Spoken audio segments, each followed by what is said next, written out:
हा राखीव मतदारसंघ आहे याची मला जाणीव आहे आणि म्हणून काँग्रेसने कुटुंबाचं राजकारण करता येत नाही म्हणून अशा असणाऱ्या उमेदवार उभा केला आहे की ज्याची व्हॅलिडिटी ही पुन्हा चॅलेंज केल्या जाईल आणि नव्यानं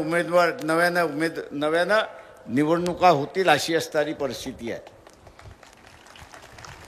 मी असताना विचारतो तुम्ही इथे असताना चर्मकाराला का उमेदवारी दिली नाही? अनेक कार्यकर्ते काँग्रेसमध्ये आहेत, मला माहिती आहे की ज्यांची